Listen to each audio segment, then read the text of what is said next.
Hello everybody. Today is my first restoration video and I'm working on a Prentiss Vice model 188.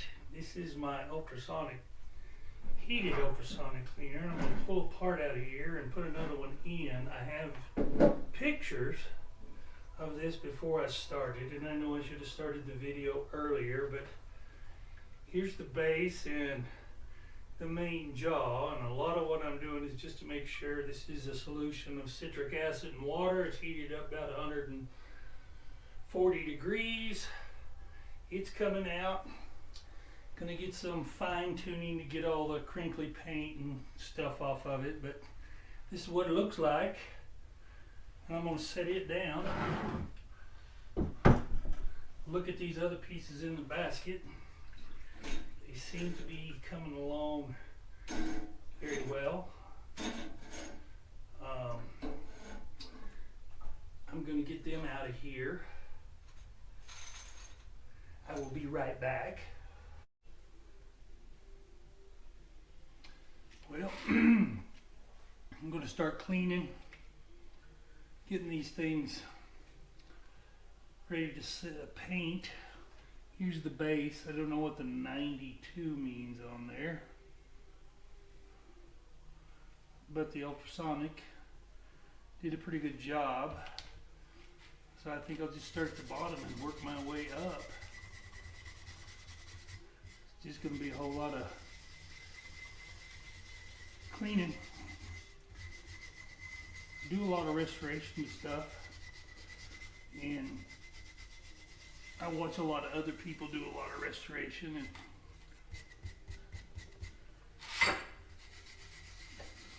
it's not that complicated in a lot of cases because most of it is just cleaning.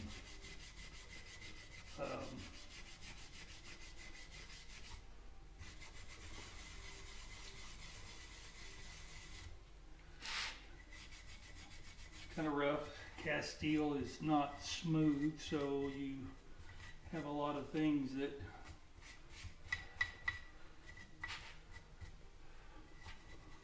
you got to get inside there and dig it out. I love these little steel brushes. Allows you to get in, get to stuff.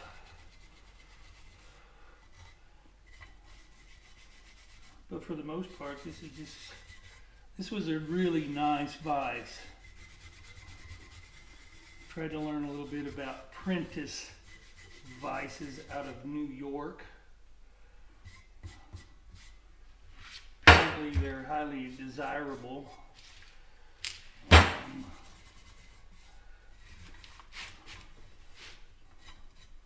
This is all steel. Everything on it is steel. This isn't bad. Looks to me like the original paint was black on it. There's remnants of it. Nice thing about putting it in the ultrasonic, and I've learned this doing restoration on lanterns and things where you're trying to get rid of old paint. This not so much, but it's got a heated ultrasonic tank, and I'm fortunate to have a nice one. Once it starts hitting with all those sound waves, especially when there's a rough surface like this here, it gets underneath there and kind of pops that out, and then a lot of times too you're expanding the metal and the paint doesn't expand, so it'll pop it off. It's far easier than spending a lot of time with something very abrasive and coarse. I've kind of come from, and I did hit this with my wire wheel that's on my little angle grinder and get a lot of it off, but I'm not supposed to be saying my wife hates that. But I'm formulating a thought. And then I lost my thought.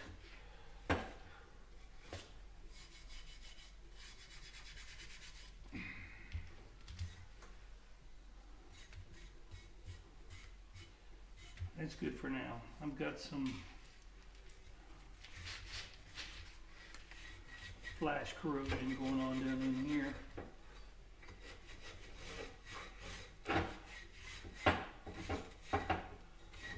It's good and clean. I can take care of that. But the base is good. There's nothing broke on here. I will take care of all that. I may go do some bead blasting at my friend's house where he's got a bead blaster and get down in here and in here and in here, inside here. But for now, that's a good piece. But I guess back to the Prentiss, it's all cast steel. There's nothing iron on here.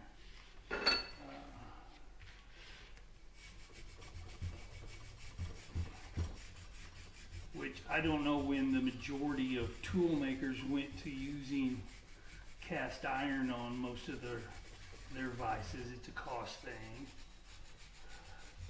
But they're not as durable. And I learned something today about these vices, or this one in particular. I've looked at a lot of old vices and I've been wanting one bigger. I have a Wilton over here and it's 4" and it just doesn't have enough throw for a lot of the things that I want to do. The jaws don't open up wide enough. I guess that's what I mean by the throw. A little crap there. Let's get that off. But yeah, that ultrasonic really helped in getting that paint broke loose from around all this lettering. But most that you find anywhere, they're broke. And what's broke on them is this piece. Show you that. You see, it's got an 18, which I guess is a part number for the Prentiss 181. I don't know what PVCO means, but this actually slides in a groove. It's got a dovetail here. It's got a couple of shims that go with it to tighten it up inside there on each side. But when they cast these all out of cast iron, and this is where it threads onto the main screw right here. Majority of these, on a lot of newer ones that are cast iron, somebody tightens something up and they hit the handle with a hammer and it breaks this off. And then your vise is junk. Just no way to fix it. But this is steel, this is steel. It slides in right here. And then this pin drives in the bottom right here in this hole, pulls it in place. Apparently they were thinking, pretty smart guys back when this was made, that even if you did break this, you could replace it. Which is kind of cool. You don't see that on a lot of them, especially ones that are cast iron.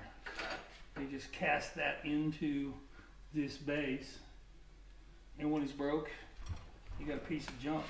You got a boat anchor. So, I guess the story, I've seen this at a friend's about a year ago. And widow was her husband's. He'd passed away, laying in the floor, and I inquired if she wanted to sell it. And of course, first thing she did was start looking online at Prentiss 181 vices and what they sold for. She was of the opinion it was worth about $300, which I would say in this condition and what I've seen of Prentiss vices online, she was probably correct. I didn't have $300.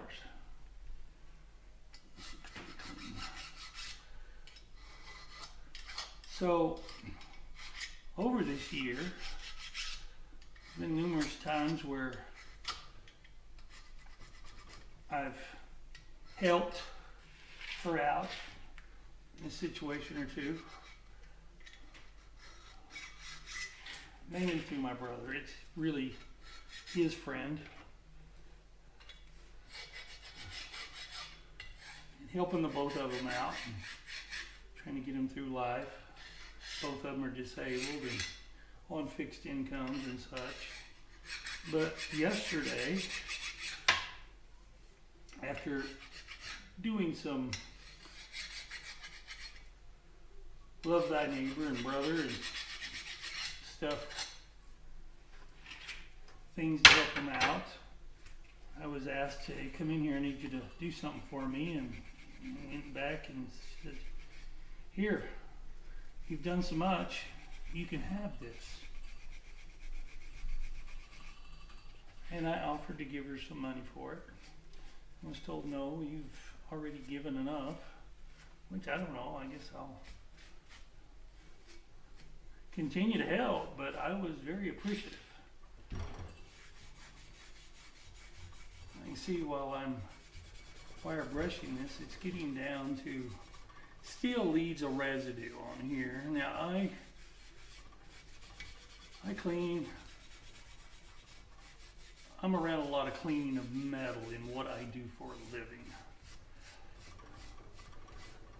And I know I manufacture a lot of chemistries that are used in a lot of high-end work on cleaning metals, aerospace industry, Department of Defense people, national laboratories. Hell, I even got NASA buying my products to clean stuff.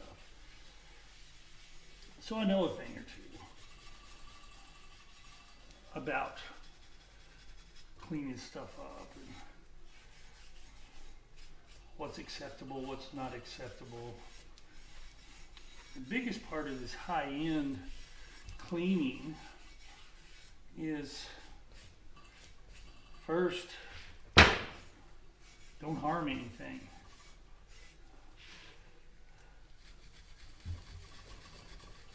If you're going to have a caustic cleaner of some kind that's going to degrade the metal of any integrity, don't sell to those customers. And I guess if I have any kind of passions, it's finding old tools like this and cleaning them and fixing them and ultimately using them. Seeing this paint in there, it's kind of hard to get out. So I kind of look at a lot of stuff like this as same as a doctor's Hippocratic oath. First, do no harm. So I try to do things where I'm not harming it. And I could take this and get a sandblaster and just really go to town on it and do some things. But with a vintage tool like this,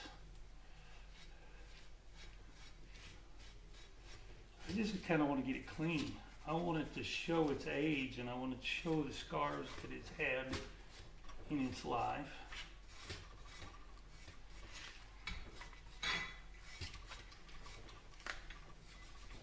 I've seen a lot of people restore these, and they'll come in here and every little blemish has to be removed and sanded down and smoothed out, and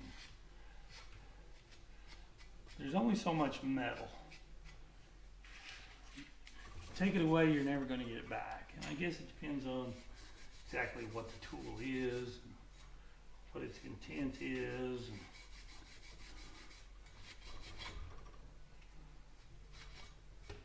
But especially in this, I wanted to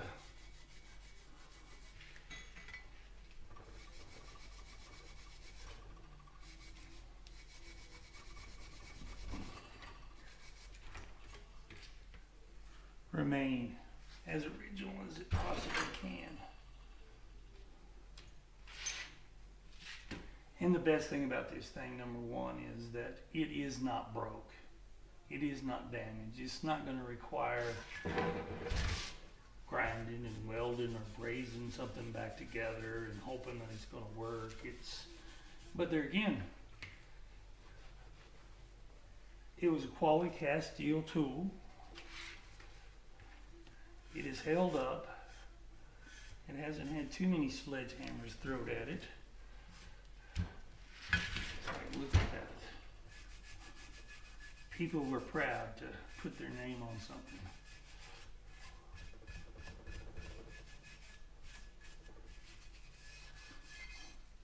You can kind of see here that just with this, cleaning that steel up, and my intention is to shine that up. I got a little bit of stuff right there, and that's right underneath the jaws, so typically that kind of takes a beating. So let's take this little file and knock that little burr off. Little burr here, I can use this round file to get that.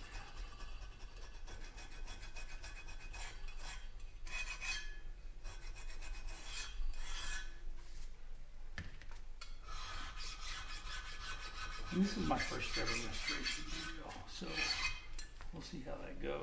But a lot of what's going to happen is just a lot of this going over it.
And this part won't get painted, but I want to get it smoothed out, cleaned up.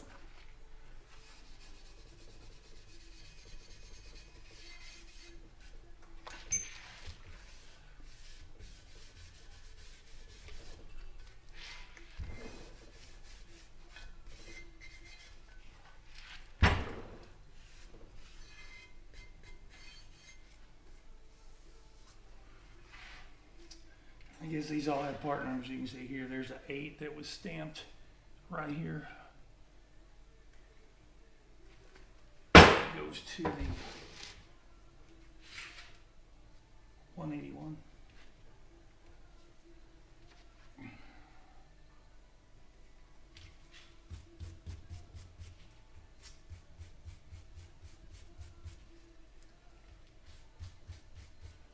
Oh, it's break time.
Some kind of mark right here in the middle, maker's mark of that. Looks like there's an M in the middle.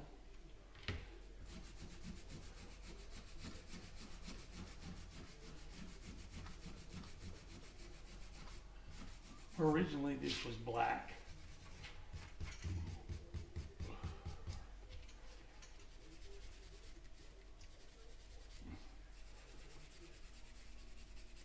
I think I'm going to repaint it black. And then we'll see how I can freehand some white paint on these letters.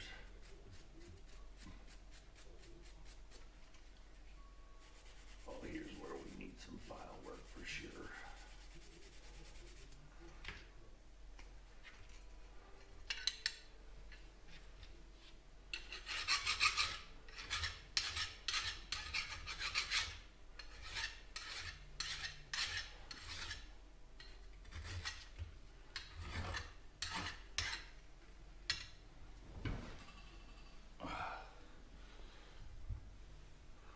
Put this in the vise.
To do with this thing.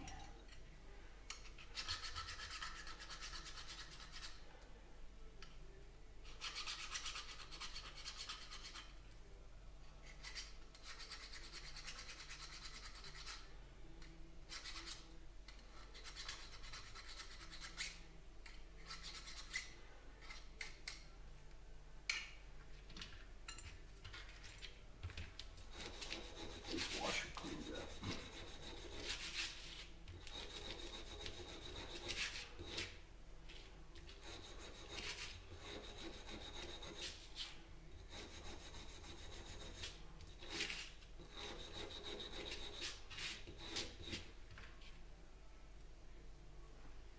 Shined up pretty good. Here's the back side. See how it cleans up.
This was the worst piece on it. It was bent, kind of a S shape.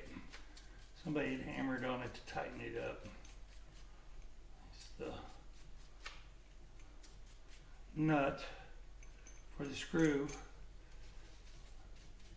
on the swivel locked down.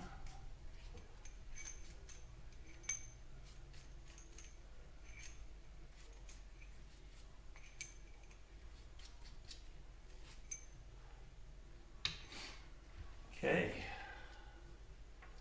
back to this thing. This is the piece that holds screw in place. It slides on here, and then you drive one of these little lugs into opposing slots on the main screw. That's an Acme thread. Looked to me like a number 3. Maybe my good friend Deanie Park will watch this, the master machinist, and tell me exactly what size Acme thread that is. I used to turn them when I was a young child at Beaver Tool and Machine, making vices, riggers vices.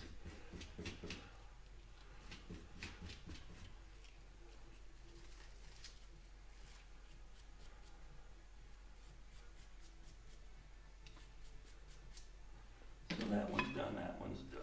Let's see what these jaws do. Not real happy with how some of the junk inside these jaws didn't come out.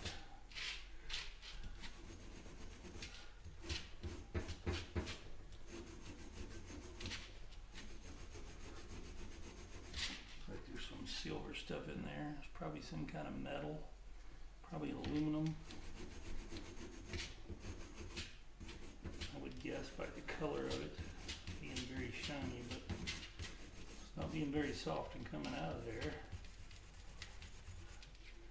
Maybe I'll hit these on the vise in a minute.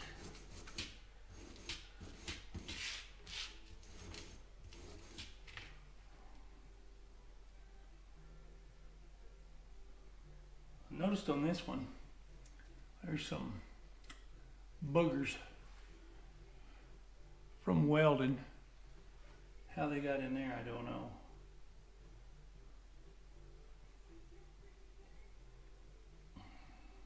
But it fit tight. Both of them were on there very tight. There was no slop.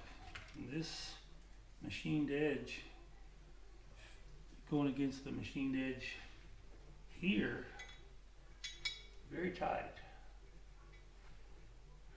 Doesn't look like they've been turned over. And that's very tight on there.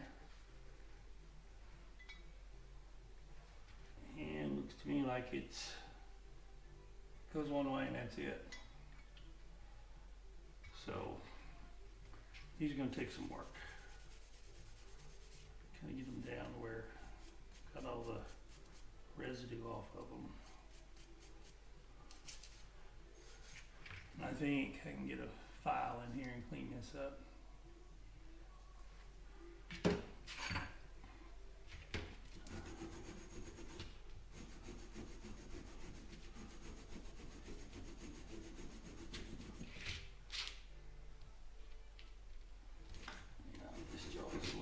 Shape as far as the knurling on the face. I'll try to add the photos to the start of this video so you can see what this looked like. I guess I started before I got the camera out and started videotaping stuff, so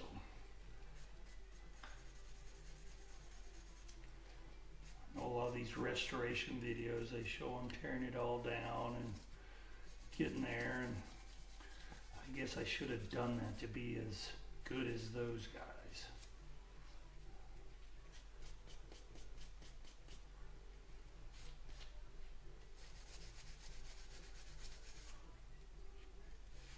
But I restore a lot of stuff, and I watch a lot of other people restore stuff, and I'm not here to be critical of what anybody does with something they own and they bought. But get you a good set of files, and this is just a fraction of what I have. And learn to use a file.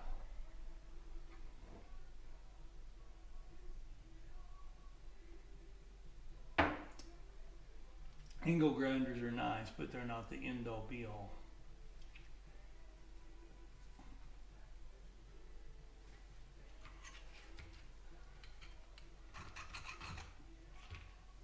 Yeah, I gotta do some work on this.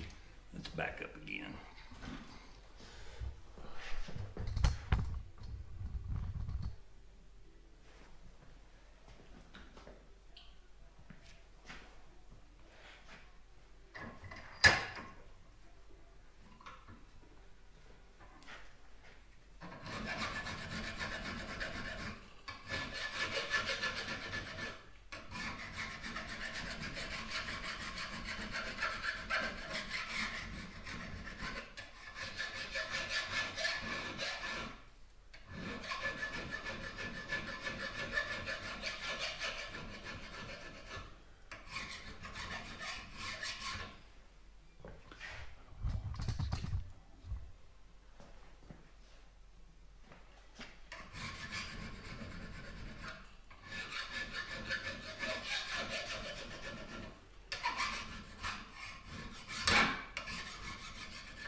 Inside, clean it out.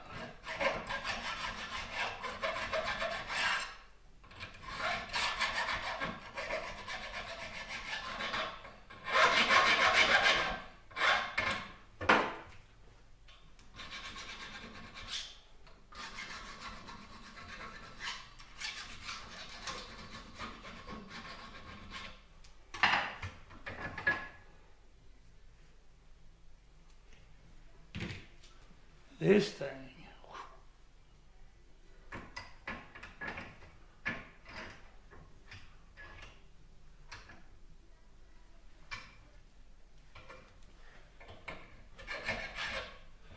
Oh, it just popped out of there. Wasn't a welding.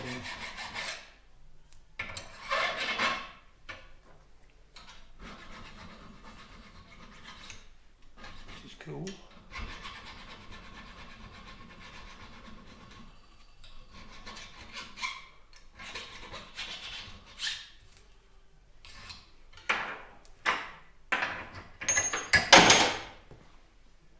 Where'd you go? Found it.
Okay, all you vintage tool people, it is time to put this Prentiss 181 back together. I have got it all cleaned up, polished up, repainted, done the best I could at trying to preserve as much metal on every surface as I possibly could. I'm a big fan of you never get it back if you grind it off and remove it. So let me make sure that, I guess I could do it this way. If it's shaky, I can edit this out. I want to show you what we got. Okay, here's the base plate. It's in really good shape. It's got a few nicks, got a little over paint, but this surface is what the main jaw mounts to. And the bottom of it is really good. Tried to get as much corrosion protection on it as possible. Got paint all up inside here, which it never had. Here's the main jaw. I was as accurate with painting letters as I wanted to be. It's not my forte. My main thing was make sure this thing is protected. Here's our nut, I guess, is what we would call that. Here's our sliding jaw. I clean this up. And there again, I'm not a big fan of removing metal just to be removing metal. I could have polished it all out and made it look nice and shiny, but it's not really going to make a big difference in the operation of the vise. And then again, I want to preserve as much of it as I can. Same thing with like the jaws. You can see this one still has some pretty deep grooves in it where somebody either filed, looks like file marks to me. I don't think anybody really had a grinder on there. It's way too good a shape. But the original screws, jaws cleaned up pretty good. Main screw cleaned up really good. Got a good coat of paint on it. So I'm going to shut up, and now that everybody's kind of seen it all apart, let's put it back together.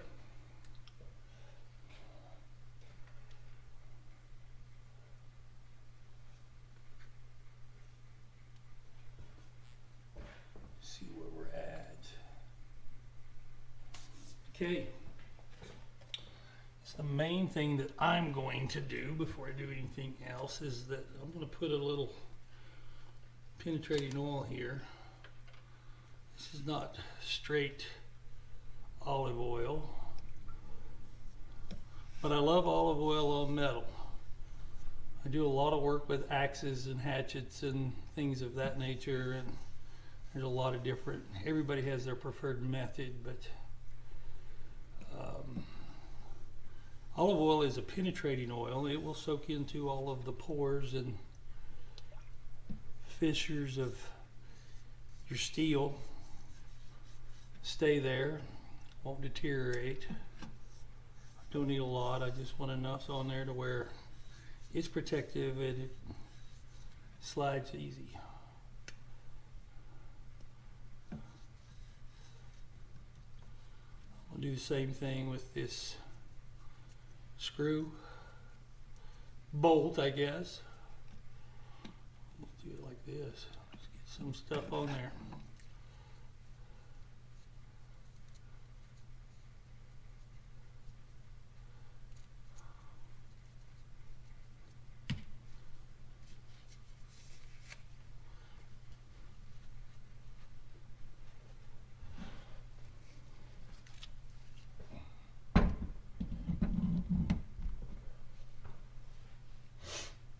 Before I do that, I can do something else. That's a very good fit.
I don't want this super tight right now.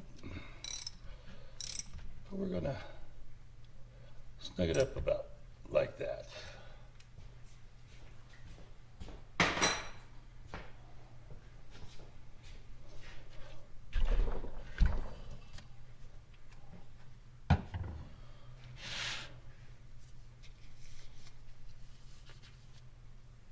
I guess the next thing is this.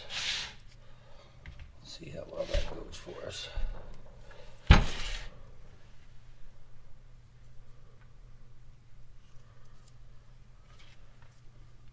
Shim on this side. Shim on this side.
That went all the way down.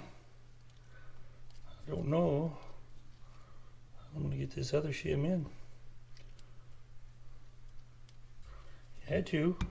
It's taking up a lot of room with paint though.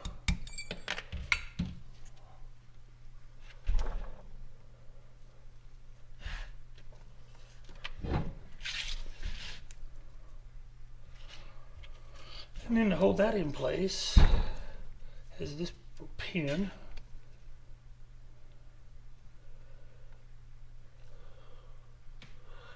Which I got ahead of myself. Can't do that yet.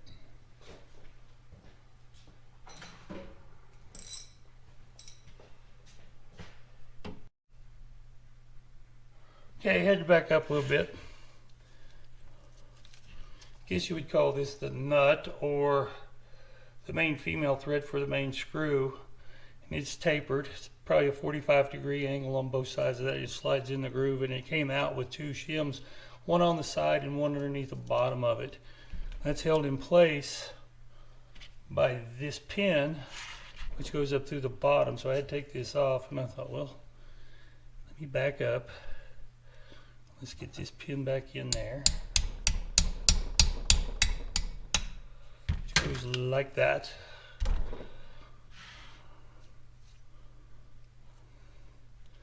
And then, when it came apart,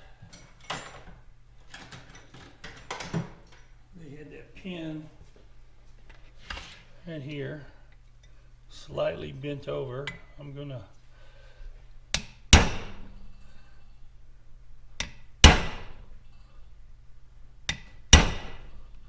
set it about like that, which is more than enough.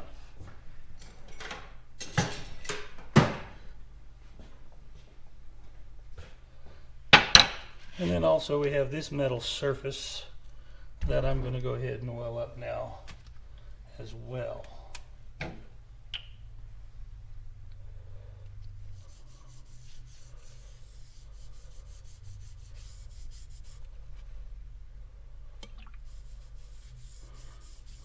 And this is really nice vise. man named Mason Prentiss got a patent for his vice design in 1868, and the company soon started business after that.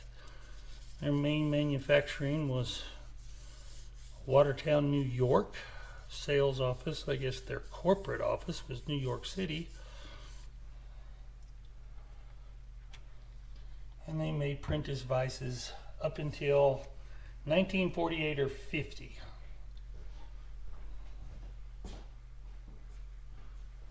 From what I learned, where Charles Parker, the Chas Parker Company, purchased the company. Don't know for sure. They say 48 or 50. Not a lot of records about that. But they continued making vices under the name of Prentiss Vice for a couple years, but they are also marked by Chas Parker. So this one just saying that it is a Prentiss. The youngest it could be is 1948. Can't find out a whole lot of information about this 181 model and when it actually was built. My son asked me if that was a year from 92. I believe that's a casting mark. It doesn't have anything to do with the date of manufacture. So, got that together. We'll start over again here. Let's get this in here. Slide that around. That's kind of about where I want it. Get the washer back on.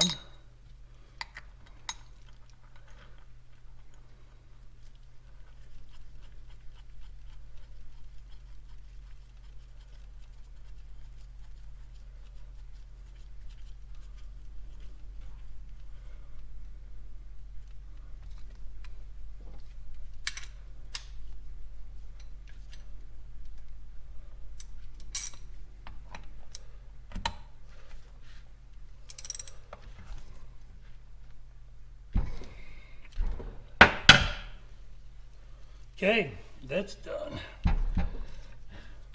Scrape all that paint off the bottom. Now, this part. This little keeper right here with the little lugs on it slides on. And there's two indents on this main screw, and when you get it in place, that keeps it from screwing back off. And it, ow, just pinched the shit out of me. I need to do a little work to get that to slide better, and I have just the tool.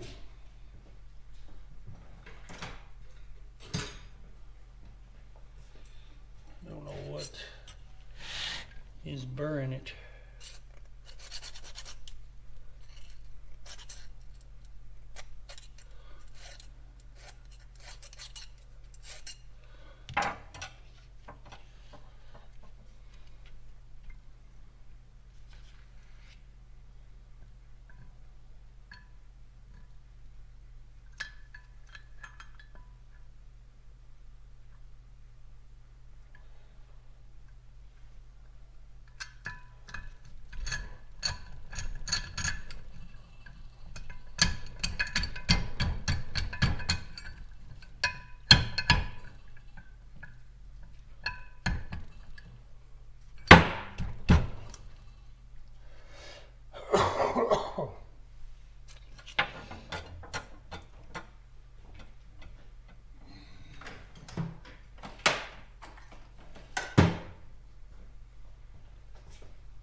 time to finish this up. Here's the Prentiss number 181. Turned out pretty good. I'm excited to use it. And I'm going to try to edit together some kind of a video that may be watchable or not. I'm going to try to edit for the first time to splice together some stuff. We'll see if it's watchable or not. But anyway, this is a quality piece. Got to be at least 75 years old. I didn't get it all pristine like a lot of people. I left a lot of the marks in it, which just give it character. But there'll be more to come with this. We got a stand to build for it, and I got some big chunks of steel that'll make an awesome stand for that. And anyway, it's me. Hey, what are y'all doing? This is kind of the stuff that I work on here, just to give you an idea. Oh yeah, and I go hunting. We'll check y'all later.